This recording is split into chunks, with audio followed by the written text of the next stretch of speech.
not relaying?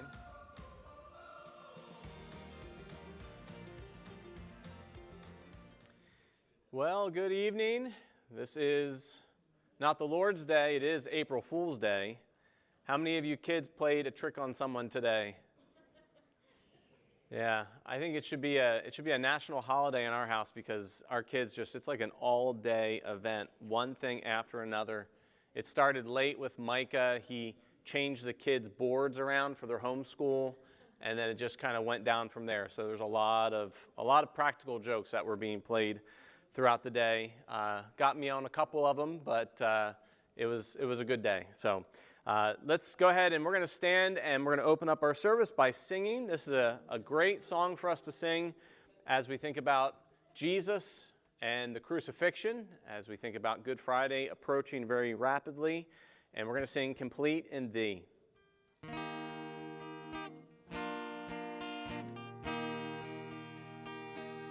Complete in Thee, no work of mine could take, dear Lord, the place of Thine. Thy blood hath pardon bought for me, and I shall stand complete in Thee. Yea, justified, O blessed thought, and sanctified, salvation wrought. Thy blood hath pardon bought for me, and glorified I too shall be. Complete in Thee, each one supplied, and no good thing to me denied. Since Thou my portion, Lord, will be, I ask no more, complete in Thee. Yea, justified, O blessed thought, and sanctified, salvation wrought. Thy blood hath pardon bought for me, and glorified I too shall be. We're going to sing this last stanza, and then we'll sing the chorus a second time. Complete in Thee, no more shall sin, which hath us conquered reign within. Thy blood shall bid the tempter flee, and I shall stand complete in Thee. Yea, justified, O blessed thought, and sanctified, salvation wrought. Thy blood hath pardon bought for me, and glorified I too shall be. Yea, justified, O blessed thought, and sanctified, salvation wrought. Thy blood hath pardon bought for me, and glorified I too shall be. All right, good singing. You can be seated. And Pastor Matt, do you want us to dismiss the kids at this point, or what time do you want us to get you guys going? Yes, we can do that. Are you doing missions today? We do have a missions update. Can we do that? Sure. Yeah, let's do that. So we'll give you some announcements, we'll pray, and then we'll do our missions update, and then we'll have our time for testimonies. Again, just remember softball signups are ongoing, so if you haven't signed up yet, out there in the lobby, just please be aware of that. I think actually was Sunday actually the last day for signups, or? Okay, so if you're desperate, talk to Brad, and he probably can find a spot for you. Easter is this Sunday, so you notice the cross there in the back, and should be a wonderful service. So let's just pray for that. Pray for folks that would be coming in that might not regularly attend church, whether here or anywhere, and do our part as a body to welcome them in, to really encourage them. And that really has been a bright spot here at Lighthouse. Folks that come in, that have no connection, just kind of visiting, they often remark on how friendly the church is and welcoming. So let's really try to do our part in that and encourage those that might be guests with us. Also, remember we have our discipleship initiative, which we've launched. So just be aware of that. If you need that link, talk to one of the pastors. You also should have gotten an email with the link if you're interested in taking part in that. And then just as a final reminder of announcement, we do have our Haven of Grace Seminary Banquet that's coming up, and we're looking forward to this. Should be a really good time. It's April 19th here at the church, hosted over in the Fellowship Hall. All right, so let's have our missionary update. So let me grab Hannah's most recent prayer letter here.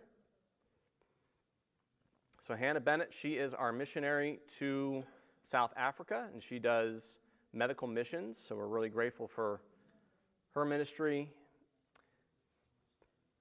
All right, so let me pull this up here. All right, so maybe everybody can see that, hopefully see it a little bit. So Hannah writes, and this is her January, February, and March 2026 update. It does have a fair amount of detail from the end of the year, so we can kind of keep track of what she's been up to. So she says, this year started out with some major health challenges. I never anticipated that I would spend the new year in the hospital with an asthma attack and some major stomach issues. But the Lord had something else in store. I praise the Lord for his healing, and thank you for your continued prayers regarding my health. And then the church here that she's a part of, Solid Rock Baptist Church, 2025, she says, concluded with our church being involved in many ministries. They were able to sing Christmas carols at Dora Nzinga Hospital and to deliver packets to the mothers. Each one of the moms received a packet with items from them, so from the church, and for their baby, including a copy of the gospel in their language. The year concluded with the Christmas service at Vistaras Mission Station, where the choir sang and the gospel was preached. Thank you for your prayers over these ministries. This coming weekend will be a really busy weekend as we have a youth rally with several other churches in our area and a Fifth Sunday rally. And so as they reach out, she asks that we would pray for these children, that they might come to know Jesus Christ as their Savior, and that they will take Christ back into their homes. And then the language study, she notes that South Africa is home to 9 official languages, and for the first 2 years as a missionary, I worked on learning at least basic Afrikaans, for which I'm thankful. Now I have taken on the endeavor of trying to learn the Xhosa language. But with English being widely spoken, it can be a challenge to get the needed language practice. And that is always the case for foreign missionaries, that the people speak a limited amount of English. They always want to practice their English on you, and it's never kind of returned where it's like, I want to be able to just practice your language. But just pray that she'll have some good opportunities for that. Medical ministry, she writes, I had the wonderful opportunity to conclude prenatal classes with the young lady I was working with and encourage her during her labor preparation. The day after we completed her course, her beautiful baby boy was born. So encouraging to know that she was able to have an impact there. The Lord has strengthened my burden for the expectant mothers in Port Elizabeth, so I've reached out to Heart of Alternatives, a crisis pregnancy center here, which I'm assuming is probably very similar to the Cecil County pregnancy center that we support. And she says, I discovered that currently it is the only center available to over 1.3 million people, and when I arrived, they had 2 volunteers. It is their desire to see women make the right decision about their pregnancy and also to receive the gospel. And then she gives a brief detail of someone that she was able to meet and to encourage in that. She says she's wanting to get her license, her South African license to drive, and she writes that I am booked for 6 more hours of driving classes at the end of April. I'm praying that the next time that I take my driving test, I will pass. All right, so I guess there's been a failure in the past. So let's pray for her that she'll be able to get her driver's license by May. And then in addition to that, she wants us to keep praying for the mobile clinic she's trying to raise funds for. So she's trying to raise funds for a mobile clinic. The cost in total is $75,000 to $90,000 US, and depending on the actual vehicle they're able to get, and then the exchange rate, that's why you have a bit of a broad number there. But pray about how God would use you for that and in that ministry. So we're thankful to be able to continue to support Hannah, and let's have time to pray for her and that God would bless her ministry. Lord, thank you for the work that you've given to Hannah, and we thank you for the open doors and the receptiveness of the people. And we do pray that as she continues to serve both in the medical missions but also in her church, that you would allow her to be fruitful, that she would be able to see your hand of blessing upon them. We do think of this youth outreach and these rallies that were being hosted, and we pray that there would be a great number of young people that would come out, that would understand the gospel, and that would receive Christ, and that they would bring Christ back to their homes. That is our prayer. That's our prayer for the ministry there, and that the work at Solid Rock Baptist Church would flourish, and that you would provide for them. We also thank you for the open door she has to work in this Crisis Pregnancy Center, and we're grateful that you have equipped her both with the skills medically, but also with the heart to reach out to these young ladies to help them in these times of crises, and that you would just provide for them and allow Hannah to be a messenger of your grace and your kindness and your love and your tenderness. And so I pray for young ladies that are afraid and don't know where to turn, that they might find this Crisis Pregnancy Center, and that Hannah would be able to reach out to them and bless them. We also pray for her upcoming driver's exam, and we're asking that you would please allow her to pass this time around, that you would provide for her both the time to study and the knowledge of maybe the different rules for the road there in South Africa that might be different and that she has to adjust to, and just give her favor in that and provide for her. We do pray that she'll get her license here by May.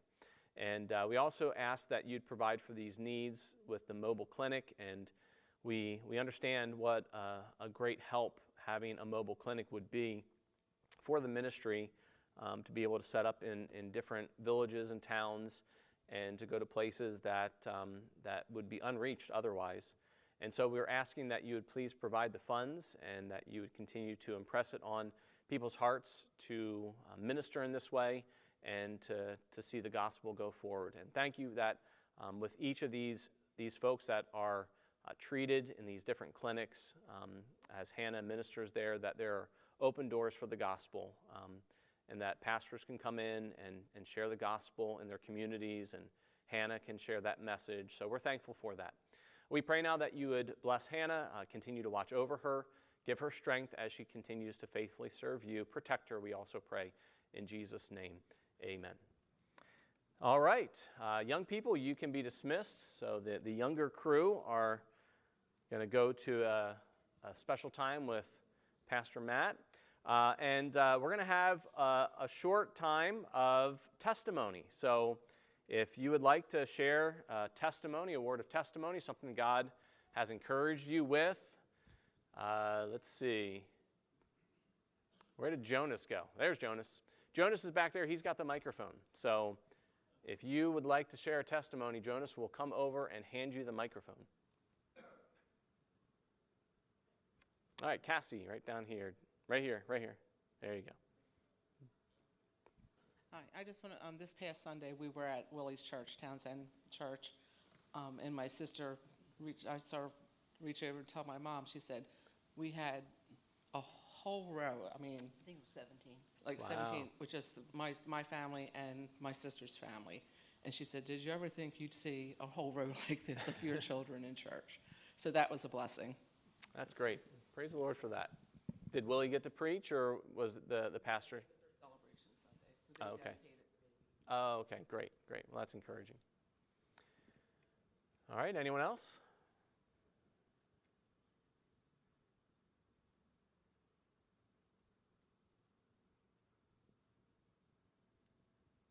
Sandy? I bowl in a women's league on Thursdays, and last Thursday I had a chance to pray with an older lady who was getting ready to go have surgery. So I don't really know anything about her, and she was getting ready to leave, and I went over and I tapped her. I said, can I pray with you? And she says, yeah, I would love that. So who knows? That's great. Well, She was thankful I did it. yeah. Oh, good. That's encouraging. Good open doors, and to take them. Sometimes a little scary, but it's encouraging when we follow the Lord's leading and impression. All right. Anyone else? Go ahead, right in front.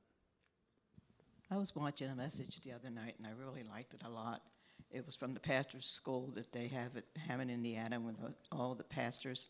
So he preached on a sermon, 4 words, and he prayed again. And it was about Elijah, and it didn't rain, and he sent someone to make sure, see if he sees a cloud, and then he comes back and says, nope, no rain. And he prayed, and he prayed. And it makes you, encourages you that we should pray like that. Yeah, don't give up praying, right? That's a great reminder for sure. All right, any last? All right, well, thank you, Jonas, for handling the microphone. We're going to get into Proverbs 18. I think this is a really interesting verse. I think this is one of those verses that a lot of people read and then think, I have no idea what that says, and just move on to the next one. You know how that goes, right? You read it and you're like, I don't have a clue what that verse is talking about. So verse 2, and you just cycle through. So we're gonna take time. I think it's pretty clear what the verse is teaching, and we're gonna see a connection to the next verse in verse number 2. So these are our verses that we're gonna just slowly work through here this evening. Verse number 1, through desire, a man having separated himself, seeketh and intermeddleth with all wisdom. Anybody want to explain that yet? Does anybody? How many of you have read that verse and you're just like, nope? Just one of those verses, just I have no clue what that verse is talking about. Then verse number 2, this one's a little more understandable. A fool has no delight in understanding, but that his heart may discover itself. Now, the opening proverb that we find here in chapter 18 is just a very difficult proverb, and it's evidenced just by the various translations. And the New King James, the Christian Standard Bible, the ESV, they all generally kind of give the same idea of the translation. And it's generally this idea of someone that's isolating themselves as they pursue their own desires, their own selfish desires. And that act in and of itself is just rebellion against all success that will come into your life. And we'll kind of hash through what that actually means and how we should interpret that. So the general translation consensus is that the first verse describes someone who isolates himself from society or from the community, and he does this to seek his own interests or his own desire. So what does that actually mean?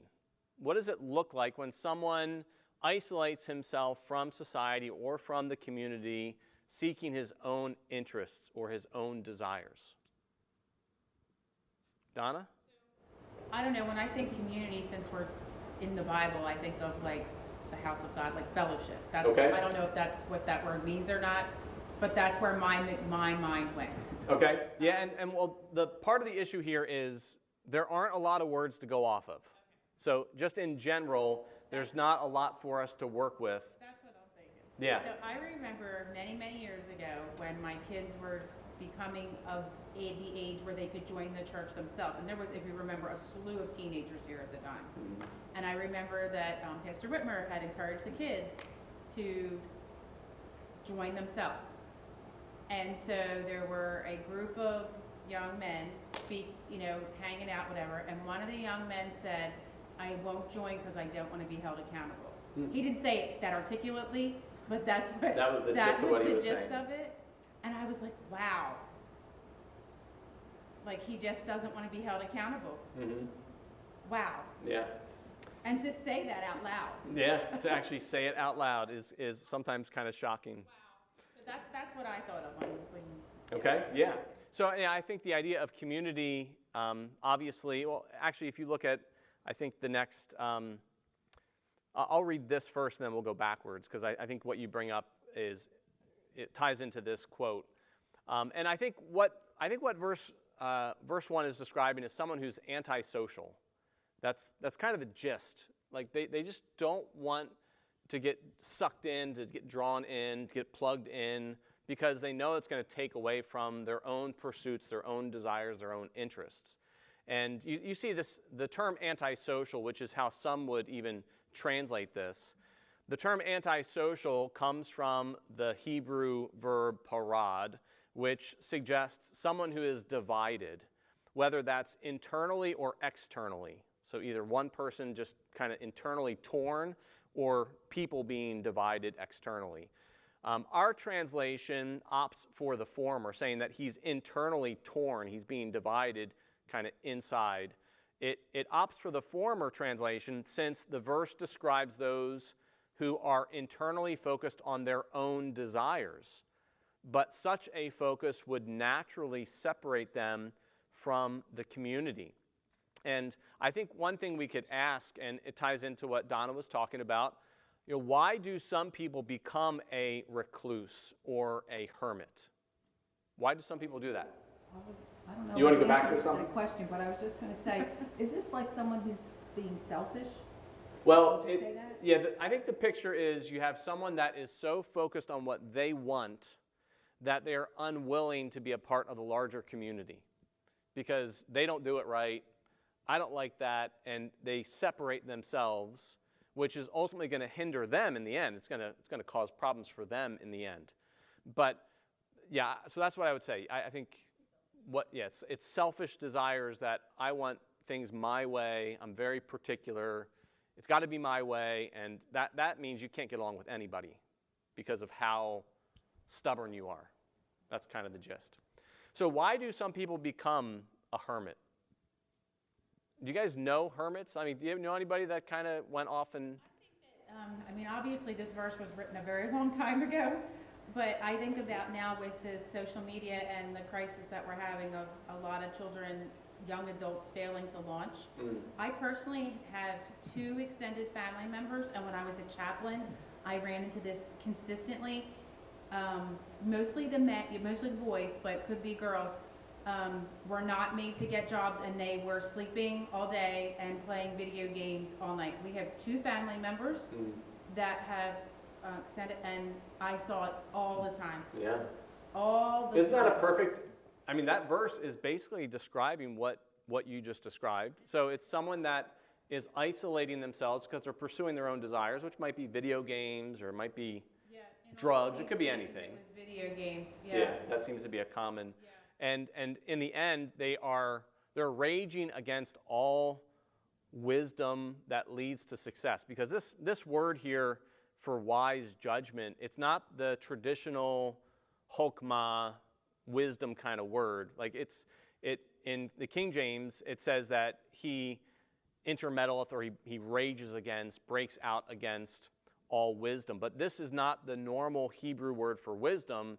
It's kind of setting the stage for like success. So he's fighting against himself for success. The word social anxiety, that's like the buzzword. I mean, there are people that have true social anxiety. They're introverts.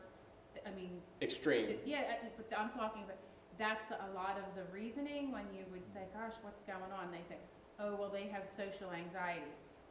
But there's so much more behind it. Mm-hmm. There's so much more there. There's always a lot more. And so we can see back in church history of people that kind of leave society. And it was really interesting in my study as I have been teaching through church history this semester, the spring semester. The church's history and the forming of like monasteries and these monks, we don't get monks. Like the modern Western Protestant mind, we don't get monks. Like it's just like, I don't even know what you were thinking, buddy. Like you are absolutely out of your mind to want to go off and live in a cave, not get married, not eat good food. One guy, his name was the Stylite. He actually lived on a pole pretty much his whole life. He lived on a pole that had like it was basically a 3 foot by 3 foot at the end. Like it started out, he had a little more space, like 6 feet by 6 feet. And he was way up there. He was like, 50, 60 feet in the air on this pole. And he lived his whole life up there. Now, and oddly enough, people would actually come up to him for counsel and, they'd want to find out, this holy man and, prayers and all that stuff. Well, yeah, of course he's a saint, yeah. I think he was Simon the Stylite. But, where did that come from? And it's really interesting. Church historians generally believe they understand where that all came from, because that all started in what's known as the imperial age, when Christianity became, it was now legal to be a Christian. So prior to 313, prior to Constantine 313, it's illegal to be a Christian. After 313, it's legal to be a Christian, and they're starting to show more favor. The empire itself is starting to show more favor to Christians. And then by the time you get to the end of the 4th century, Christianity becomes the official religion of the empire. But what happens is you have this transition period. So you've gone from the age of the martyrs, people who are literally being killed, martyred, thrown to the lions, beheaded, all these things are happening. You have this age where you're going from all these martyrs to it's just a clean, hard stop. There's no more martyrs. No one's being persecuted anymore for their Christian faith. No one's being martyred anymore. So now, how are you going to show your devotion to God? And that's when monks start to pop up. And they start in places like Egypt, where some guy, Pachymonius and some others, they just go off and they live in a cave.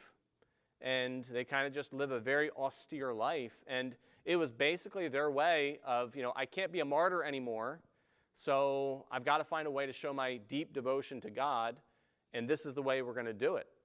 So you have that period of the martyrs then morphs and changes into this period of hermits who are showing their deep devotion to God by going off, living a hard life, off on their own, not getting married, not eating, good food.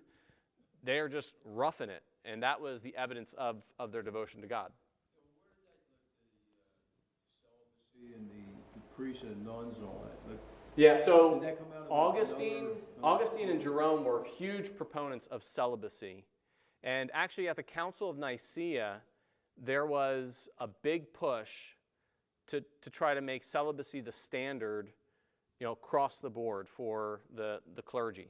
So it was often the standard for like archbishops. So by the time you get to like the 300-400s, you've got these archbishops who are ruling over these huge areas like Alexandria, of Antioch, Constantinople, these other places. And often they would have been celibate, but it wasn't required of the priests. And then at the Council of Nicaea, there was a big push to make celibacy the standard. And thankfully, at least at that point, there was a wise old bishop who himself had lost an eye in the persecutions, the Diocletian persecutions, and he was celibate. He had never touched a woman himself, but he said, this is too much to impose on these ministers. We should not do that. So in the eastern part of the church, celibacy was never required. So in the Orthodox Church, their priests are married generally. But in the western part of the church, what happened was Augustine and Jerome had such a high view of celibacy, like they could not conceive of someone spiritual being married because of just in their mind, just that physical affection. They just could not conceive of that as being spiritual, which is something that the Catholic Church has had a problem with from the start. Like from Augustine and Jerome forward, like to be married, it's like, it's okay, but it's not really great. It's okay. It's sanctioned, it's part of the sacraments, marriage is part of the sacraments, but it's just because you couldn't muster it, with the celibate life. And that really is, that has been the Catholic Church's teaching where, it's allowed, but it's not like it's a good thing. We know that's bad, but, you're weak, you're sinful, so, you can have penance or something. And that just completely distorts God's view of the sexual relationship. It just completely blows it up. When you read things like Song of Solomon, you read just that is part of God's good design. But what they do is they take passages like 1 Corinthians 7, where Paul stresses, there are some benefits to a celibate life. And they obviously, look at, some of the Like Jesus was obviously celibate, and historically, a lot of these leaders in the church have been celibate. So one of the big problems they have is Peter wasn't, and if he's their first pope, that kind of throws a little monkey wrench, into all of that. But the fact again remains that it became ingrained pretty early on in the Western church. The Eastern church never held to it, but the Western church certainly did.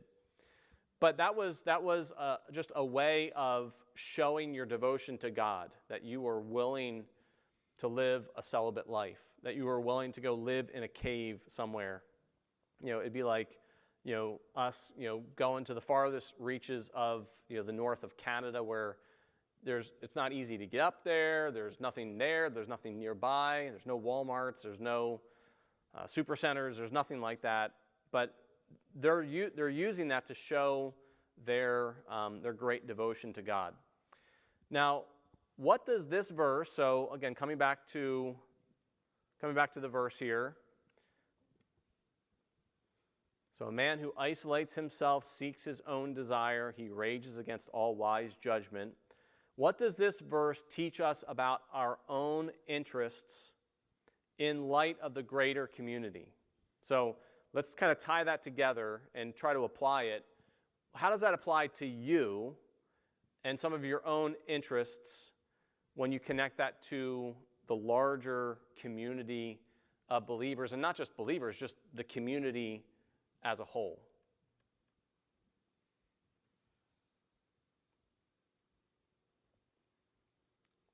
Chris?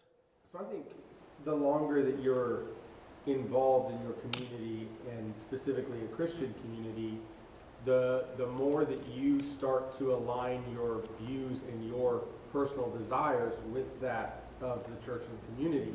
And so as that happens, you move further away from just those personal individual desires that you had, and they line up with the community. And so the more you're involved there, the more fulfilling that becomes, because again, you've aligned by being in constant That's good. And I think even a good example would be marriage, in that you're brought together as one, and that's not just highlighting the physical intimacy. It really is you actually meld into one.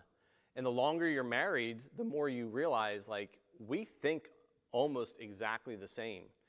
Like, it's shocking. Like, Sarah and I, we really do think almost identically on practically everything, because we've kind of morphed. Because eventually, some of your dumb thoughts kind of wear off. Like, she's right. That was pretty dumb to think that way. That just didn't work well. And hopefully some of the things that maybe she wasn't, up to speed with, she, help kind of knock off some of those rough edges maybe. And you come together and you really you form a new unit. You're not what you once were. She's not what she once was. And you come together. It's funny you say that, because the church is the body, right? Mm-hmm. Paul talks about that, if the whole thing was an eye or an arm, so it's going to function as a... Yeah, and the church is the body, the church is the bride. So we should be joining in Christ, right? We should be one with Christ. Anything else you guys notice? Yep, Tammy? I'm just thinking that, Jesus, all through the Gospels and at his whole life showed that we show our love for him by, they'll know we're Christians by our love. Mm-hmm. So if we are selfish or self-centered, or not willing to open our heart to other people and their needs and their successes, and I think that is not what God would have us to be, is like this person, antisocial. And for some of us, it's a little easier than others. Yeah, some people are more predisposed to just kind of bend, and I just become whatever I need to be. Other people, it is a lot of work, because we do have our own interests, we've got our own desires, and I think that's one of the key teachings out of this verse.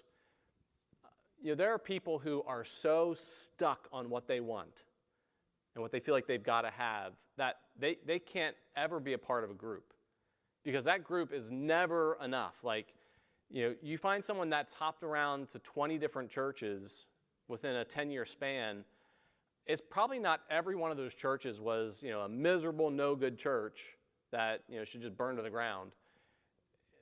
Sometimes they are. Sometimes it's like, yeah, you probably shouldn't go to that church. But more often than not, it's the person who's doing the hopping. There's something wrong with them because they are so particular and so fixated on their own interests and their desires that they can't ever fit in. And again, it's not that you're trying to fit into some sinful congregation that does all wacky stuff. I'm just saying a normal church, if you can't fit in, it says more about you than it does about the church. So there are times where we just say, you know what, this is something that I prefer, this is one of my preferences, but I'm just going to let that lie, and that's not going to become a big deal to me. I'm not going to make a big deal of that because I know it's just going to cause some strife or conflict or some, personality issues. It's going to come if I push for my own way. And there's a lot we can learn about being pliable. We don't have to have it our own way. That is, I think, one of the greatest blessings we have of having 5 kids. They hardly ever get it their own way. Like, it's almost never their own way. It's always, well, sorry, that's not your toy, or sorry, 3 people wanted to watch this movie, and 2 of you want to watch this one, well, the 3 are going to get it. It's just kind of, sorry, you're just not going to get your way. And that's one of the benefits that you get that ingrained. Like, a lot of the stuff I want, a lot of my peculiar interests, they're probably not going to get fed, and that's okay because I need to be a part of this community. Being a part of the community is more important than just me pursuing my own interests. And that's what this verse is teaching, right? I mean, it's not like a command, it's just an observation. But what it's teaching us by the observation is there are times you have to just let go of what you want to be a part of the greater community. You say, well, I don't like that the church does that. Well, who cares? That's fine. You don't like it. Maybe someone else doesn't like it. But if you're not in charge of it, and if you're not the one calling the shots and making the decisions, suck it up, right? That's one of the things I tell my kids all the time. Suck it up. Just deal with it, right? That's just part of life. That's just how life's going to roll. So we have to submit ourselves and be willing to say, what I want doesn't have to take the priority. If my will isn't exacted or executed, I'm going to be okay with that. And a lot of people just aren't, and that's why you have a lot of people who don't ever go to church claiming to be Christian, but they don't ever go to church because they can't get along with anyone else. They get into fights wherever they go. They're cantankerous, whether it's at work or with their spouse or with their children. They're cantankerous with the telemarketer who calls them on the phone. They're cantankerous with the person at the gas station. They're just cantankerous, and they certainly are cantankerous at church. So they don't last long. So I think this verse actually teaches us a whole lot. Now, this is the question, so what's the big deal? So what? What if you are antisocial and you just decide, you know what, I don't like having to bend. I'm not flexible. It's got to be my way or the highway. And so forget the church, forget society, forget my family. I'll just go off and do my own thing. What's the problem with that? Well, the verse here says it. He rages against all wise judgment. And as I mentioned, the word that's translated wise judgment, or here sound judgment, or in the King James, wisdom, it's not just like the normal run-of-the-mill wisdom, it's success, that idea of success. So he is actually fighting against his own success. So in what way does a person like this, in verse 1, in what way does he fight against his own success? Donna? Well, I mean, Christian speaking, Bible speaking, we are to be part of the body and fellowship. So if you have excluded yourself and you're a Christian and you're not growing, I didn't say I love, that's the wrong word. It drives me crazy when people say, well, I can just watch from home. Are you taking communion at home? Are you provoking each other to love and good works? Are you there in support of people that are being baptized and joining the church? Like, you can't do any of that from home. Mm-hmm. I mean, stuff happens, you have to stay home, but just to say you're staying home because it's the same or whatever. So I think you're missing out on all of that. The other thing is, I mean, my gosh, think like when you're blessed in your life, it's usually through other people. So I think for the Christian community, it looks like that, but I think outside the Christian community as well, I think a lot of times those people just become alone. I worked in assisted living for a while, and if you had enough money, you could stay there till you died. It was like a really ritzy place when I lived up in near Bensalem. And there were a lot of people that died alone. Like one lady, her banker came to just sort of sign things out, or you could tell a lot of times when you met some of the people why nobody came, and they had spent their lives alone. And sometimes it was their children. Sometimes they weren't married because probably they were so content. So you die alone. And I mean, nowhere in Scripture does it say that that is our journey. It actually says the opposite: two or three together to pray, a cord of 3 strands, on and on and on. It glorifies God for us to. Yeah, it's definitely God's plan for us as believers to live in community. I mean, we are part of this household of faith. We're building blocks in this massive structure that is the building of God, the household of God. Yeah, it's definitely a part of that. In what other ways does that just, it kind of cuts out your own legs from under you? What other ways does it do that? Casey? Kind of along with what Don was saying, you just become an echo chamber. Like you don't have any external influence. Nobody's helping you shape your view. You just reconfirm your own thoughts. Yeah, and well, that's ultimately going to be verse 2. Did you read verse 2? So verse 2 is what Casey's describing there. Like, this is a person who doesn't have any interest in someone else's opinions, in their input, in what they have to offer, because he really doesn't care for true understanding. The only thing he's concerned about is just expressing himself. And we have a society of people that love to express themselves. They don't really care for others to speak into their lives, but it's, I just want to express myself. I want the freedom of expression. And that's ultimately what verse 2 leads to. And it's interesting because Casey, if you look at verse 1 and verse 2, initially, just right off the bat, you're like, oh, there's not much connection between the two. But verse 2 really is kind of the product of someone you see like in verse number 1. So, very good. Any other ways that we rage against success? Yeah, Chris, and then Josh. Similarly, I don't think wisdom is ever, or at least very rarely, a spontaneous occurrence on your own. But two, I also think that there's a separation aspect that occurs a lot of times that's not necessarily so removed from everything. I mean, you can be here every Sunday and not be involved in the community. Not be engaged. And I think this plagues pastors and church leadership a lot because there's right and wrong expectations that are there that keep them from really opening up the community and vice versa. So it's not just a isolation physically thing. You can be here every Sunday, every Wednesday, and still be completely removed from the community. Yeah, so the person described isn't just the hermit kind of off in the wilderness. It could be someone that sits in the pew every Sunday but has no interest in any kind of interaction of making that kind of connection that's going to be a help to them and to others. Josh? I think people get to that point in maybe in different ways. I think that's important. Like somebody may have been hurt. It's probably, the source could be pride, it could be whatever, but the feedback that they've received is not positive, right? And sometimes you can take that, like with what wisdom wants us to do, and process that into change that is positive. But other times people, for whatever reason, they find it hard to process that or hard to change, even if they have processed it. And I think that you can get to a point where you feel like your option is to kind of,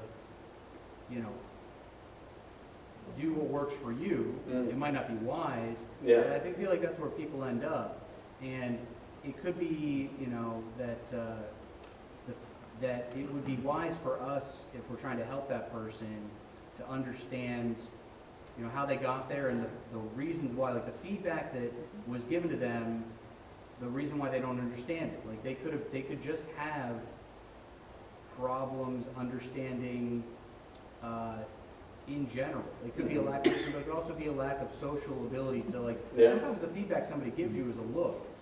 If you don't understand the look. You might interpret that a Right, specific it's way. just- so- yeah, it's a lot like self-preservation. You know, if you feel like you're burned, someone burned you, you're going to be shy, and then that can just snowball to a point where things that you've kind of taken in, the way that you think, your thought, process of thought, leads you to a place where it's just easier for me to be alone. In some way, and sometimes it is easier to be alone, right? Have you read I think there was a Bible study, Relationships, A Mess Worth Making. You guys remember that one? I think that was a Sunday school Bible study that was done here a number of years back. Relationships are really messy. And a lot of people, it's not worth it. Like that relationship, if that causes me pain and it crosses a threshold, it's not worth it. Like I would rather just be by myself than to have to go through some of that pain. And I think that's a great point, Josh, to try to dig in a little bit. Someone who doesn't want to talk with anybody, just keep talking to them and find out, why do you not want to talk to anybody? To try to work through that. It's kind of like, as you were talking, oddly enough, the vision of a hoarder came to mind, which is like, you guys have seen some of those, like those shows, Hoarders, and, I think I was watching one like Hoarder House Renovation or something. They come into these houses that are just completely trashed, like full, but so no one gets there overnight. That is there's something just in the way that person thinks that has gone completely haywire.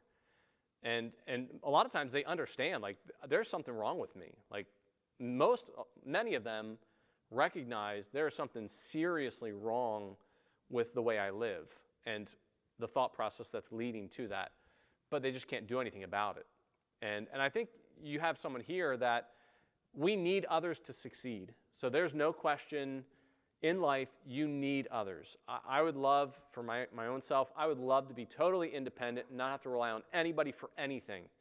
And that's why I think I've tried to teach myself a lot of stuff. Like, I don't want to have to call a plumber. I don't want to have to call an electrician.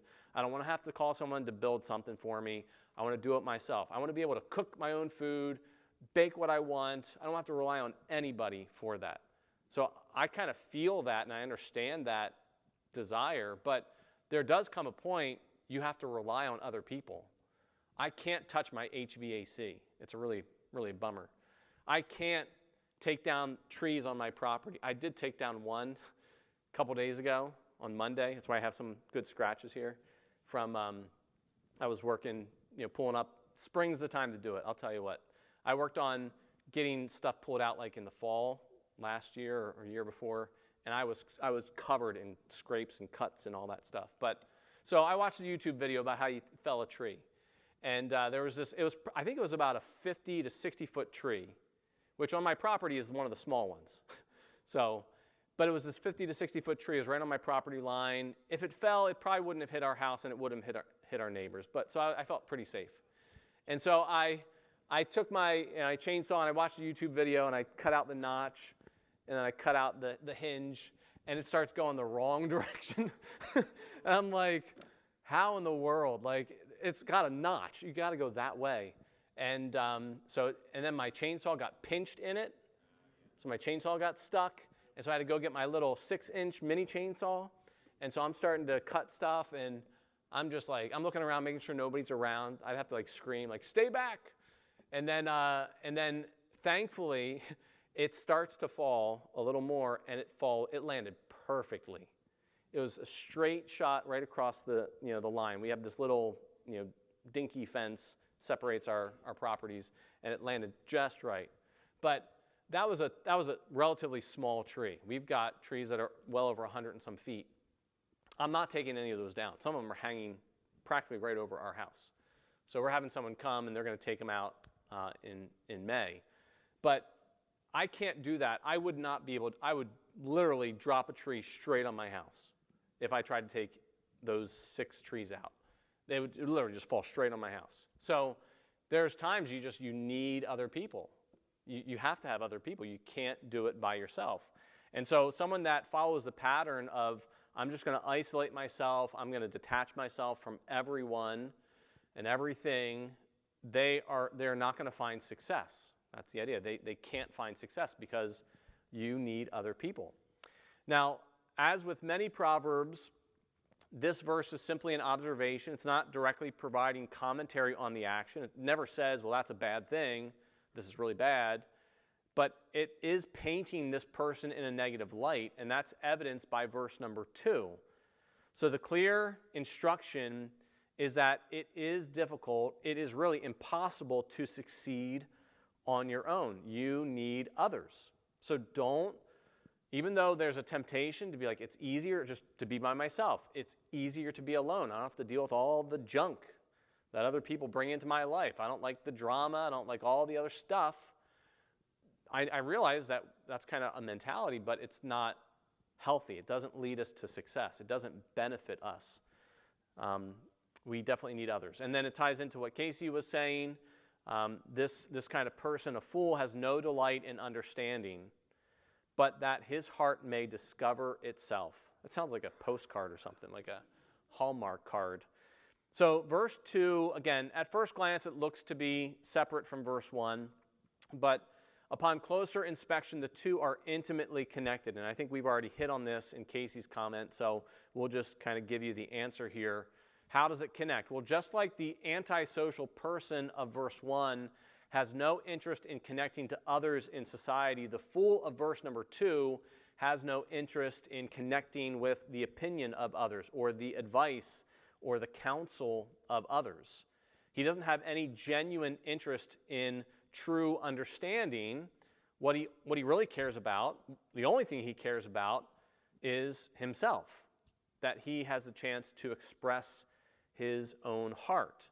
So again, he has no delight, he doesn't take pleasure in understanding, but rather simply that his own heart, his inner self, may discover, may kind of reveal, just gush forth.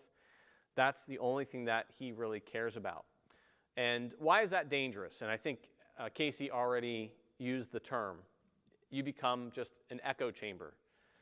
Your thoughts are just bouncing around. You never have anyone kind of testing that. Like there's no pressure test. Like when you get plumbing installed, they do a pressure test to make sure you don't have any leaks. There's no major fails that are gonna come. So there's no pressure test here. It's just, this is what I'm thinking, and you bounce it around your own brain. You don't test it with anyone else. You don't compare. You don't gain other people's wisdom. And so that obviously is a dangerous place to be. So how can a person avoid being that kind of foolish man or woman? How can you avoid being the verse 2 fool and even the person we saw in verse number 1? Jonas? Yeah, so listen to what other people have to say, especially your father.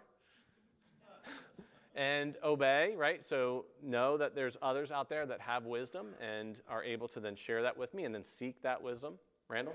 Yeah, you need to understand that there's different perspectives on things and accept the fact that you can't be an expert of everything. Yeah. You need to accept the fact that there's other people that have put more time and effort into different subjects and so forth and allow their perspective. Yeah. So acknowledge that someone else out there probably knows more about certain things than you do. And that's humbling, but it's just a reality. You can rage against it. Like, no, I've got it all figured out. You can rage against it, but then you're going to wind up landing a tree on your house. You're going to do something where you're overstretching yourself. You don't have the knowledge. You don't have the skill to be able to do that. So being willing to listen, being willing to learn, reading books is a great way to do this. Gaining a completely different perspective so that they can kind of, it's really kind of like they're coming up and they're testing your views, and they're going to try to poke holes in maybe what you once believed. And if your views can withstand that, if it can hold up against that, then okay, you've withstood the test. But there's a lot of things in life that we get into that echo chamber And I've found that the things I don't want people's opinions on, I probably need those opinions the most. Like the times when I'm like, I know what I want to do, I know what I want to do, I don't want to hear anyone else's opinion. That's a really dangerous spot to be in. Those are the times you actually need a lot more input to help you with that. All right, any final comments or thoughts on those two verses? All right, well, we'll go ahead and take our time for prayer. We've got a good bit of time here to be able to pray. I do pray for Becky Cahall.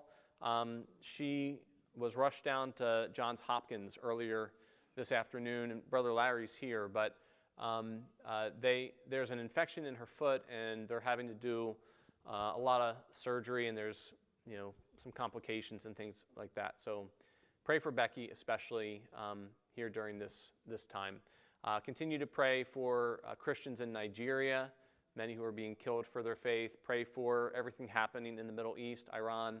And then if we could make it a point to especially pray for this coming Sunday with Easter services, and just pray not just for Lighthouse, but there's going to be a lot of people that, with all the uncertainty in the world, they're going to come out to church on Sunday when they might never come out any other time. So just pray that both here at Lighthouse and in the surrounding area and really across the world, that God would draw people to himself and open up their hearts to him. All right, let's go ahead and we'll break up for prayer.